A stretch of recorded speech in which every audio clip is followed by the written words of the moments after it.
The Wanninkhof case is the name the media gave in Spain to the murders of Rocío Wanninkhof and Sonia Carabance. The wrong person was incarcerated because of the first crimen, due to a prejuicios about her sexual orientation. And 4 years later Tony King, a British man, was revealed like the author of both crimes. First crime. Rocío Wanninkhof.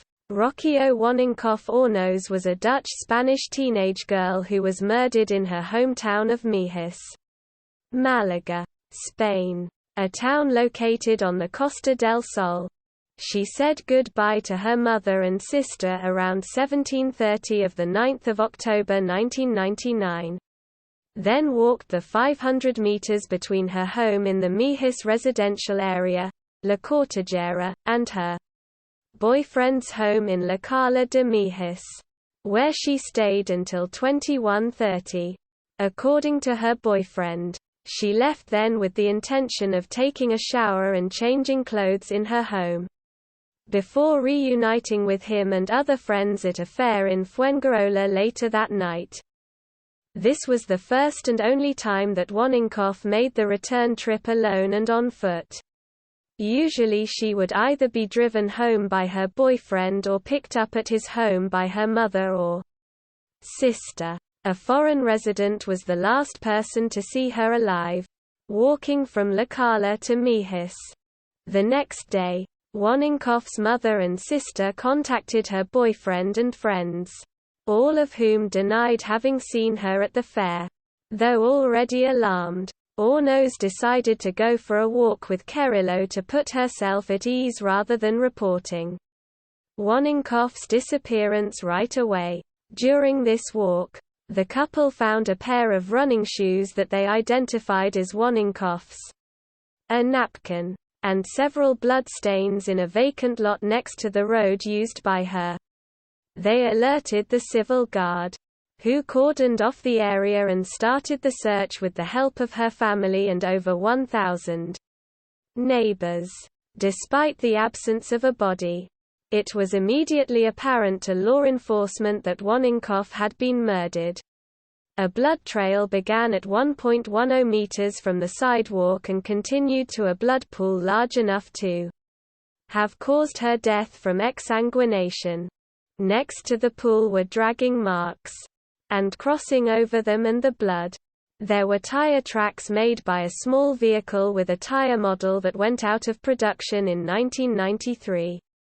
Because the dragging marks continued over severely inclined terrain that would have made it difficult for one person to drag a body alone, it was believed that the body was dragged by at least 2 people, then left in a less exposed area of the vacant lot before the vehicle was brought in to transport the body to another location.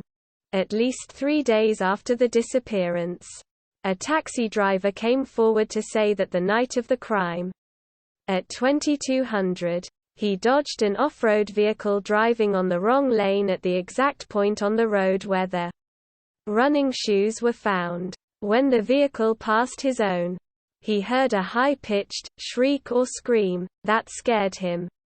On 16 October, DNA testing confirmed that the blood belonged to Wanninkhof. Despite the evidence, the family and friends of Wanninkhof stated that they believed she was still alive. A couple that employed her as an au pair offered a reward of 2 million pesetas for any useful information about her disappearance, and an English resident offered 10 million for her safe return. Sadly, however, Wanninkhof's nude body was found on 2 November near a sporting club between Marbella and San Pedro de Alcantara. It was disfigured, stabbed 9 times, partially mummified and skeletonized. The advanced state of decomposition, only 3 weeks after the disappearance, raised doubts about its identity. This was attributed successively to carbonization, acid corrosion and flesh-eating wasps. However, Wanninkhof's sister recognized some rings 2 T-shirts and other objects found in 2 trash bags near the body as belonging to Rocío. The T-shirts were torn by the stabs, and no clothes from the waist down were ever found. The autopsy confirmed that it was indeed Wanninkhof's body, and also revealed that she had been beaten first, then stabbed once in the left section of the chest, likely when she tried to flee. This stab was the most damaging, as it affected several organs and pulmonary arteries. As a result, Wanninkhof became instantly paralyzed or unconscious, and her death was quick. Once on the ground, she was stabbed 8 more times on a small area of the back, in quick succession, with the likely aim of ensuring her death. The wounds were all caused by the same weapon, a thin, single-edged razor. Sexual assault could not be proven either way, due to the advanced decomposition of the body. The body was left on the ground for several hours before the killer returned and put it in the car, and was later deposited, not thrown, in the second location. It was partially covered by bushes and fallen leaves when it was found. Because a number 8 was drawn on one of the bags, it was believed that the bags were not acquired with the intention of using them in a murder, but that they had been repurposed after being already used. The killer was also believed to be familiar with the area where the body was abandoned, as it was only accessible by a trail perpendicular to the N340 highway, which was very difficult to see from the road. First detention. Maria Dolores Vázquez. In 2001. Amidst popular pressure and a media circus, a jury trial convicted 52-year-old Maria Dolores Loli Vázquez, the estranged lover of Wanninkhof's mother Alicia Ornoz, for the murder, even though there was no evidence relating her to the crime. This miscarriage of justice has been blamed on prejudices about Vázquez's homosexuality and the fabrication of an unsubstantiated narrative about her being a dominant, predatory, lesbian. Others have also cited malinterpretations of Vázquez's behavior due to her Galician extraction and traditional British education being in dissonance with local social norms, attitudes and expectations. The trial was done with a popular jury, which is a system with no tradition in Spain. Having been newly implemented, most factual evidence exculpated her, but the prosecutor relied heavily in attacking the character of Dolores and her lesbian relationship with Rocío's mother Alicia. The verdict repeated word for word the prosecutor's allegations and found Dolores guilty of the murder of Rocío. She was sentenced to serve 15 years in prison. All this was conducted in the middle of a media circus and feeding frenzy. Dolores appealed and the higher court agreed and declared the case should be retried. She was set free, having spent 17 months in prison due to a twist in the case. Second crime. Sonia Carabance. While she was in prison awaiting her new trial, on 14 August 2003, there was a similar crime when 17-year-old Sonia Carabance disappeared. Her family had moved there 2 years earlier after a long stay in Switzerland. Traces of blood and some of her belongings were found at the scene of her disappearance. But all hope was not lost. The search for her went on for 5 days. On 21 August, her body was found hidden under some heavy stones on a country road in Monda, which was difficult to access. The autopsy revealed that the teenager had been strangled to death. The body bore the marks of sadistic overkill and signs of a struggle. In that struggle, Sonia scratched the killer. Also, they matched the saliva from a cigarette butt from the place where Rocío Wanninkhof was killed in 1999. The dissemination of this biological evidence set off alarm bells for Cecilia Pantoja. who recalled her ex-husband's suspicious behavior when Carabance disappeared. The woman began to dismantle her ex-husband's excuses. Tony Alexander King. About injuries to an arm. Mud stains on his car and explanations about his schedule. She spoke to a friend about her doubts and brought her hypothesis to the attention of investigators. At the same time, investigators found traces of skin under the girl's fingernails. They had the killer's DNA, and it matched the DNA found at the scene of the murder of Rocío in 1999. Second detention. Tony Alexander King. A name came out very quickly this time. And Tony Alexander King was now the principal suspect. He was an English immigrant who, with his wife and daughter, had come to live in southern Spain.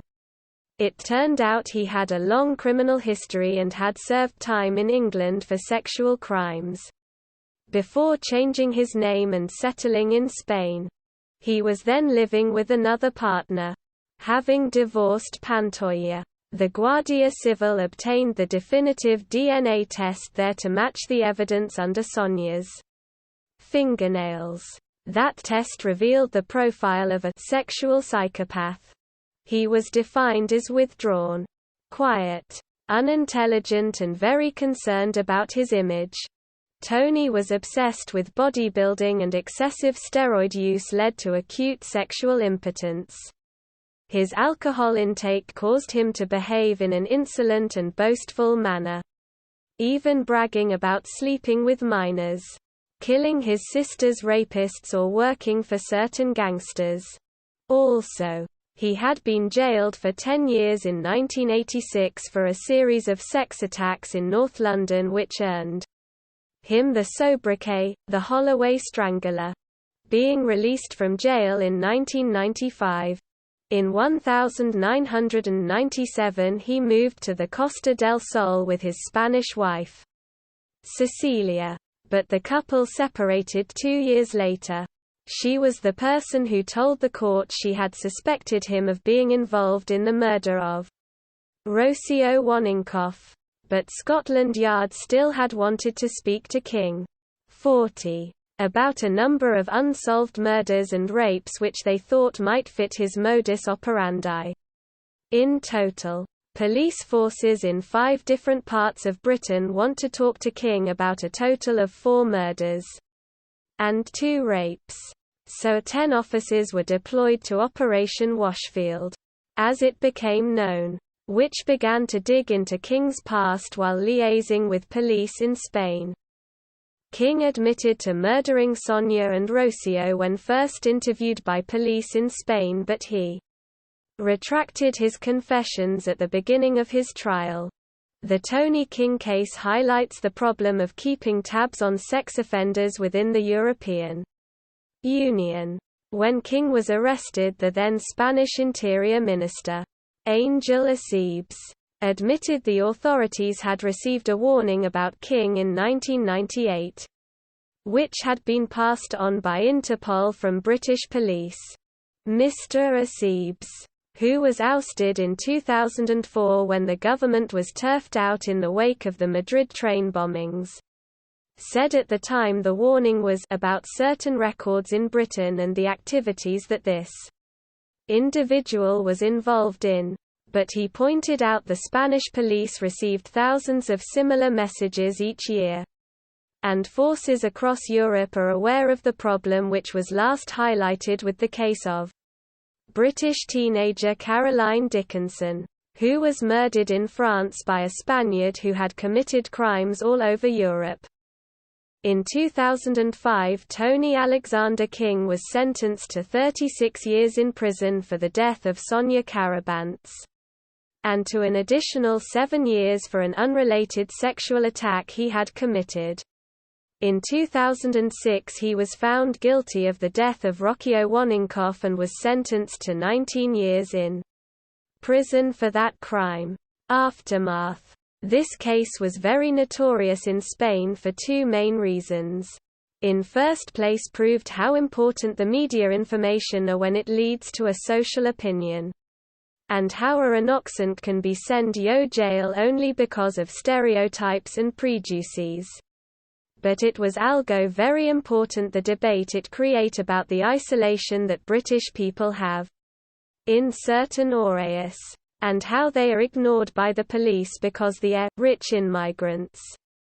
Most of the information I used is from Wikipedia. Spanish papers. The link below and the documenta. Dolores. The Truth About the Wanninkhof Case. It's from HBO. But I think that Netflix have another one called The Wanninkhof Case. Thanks for reading. Link.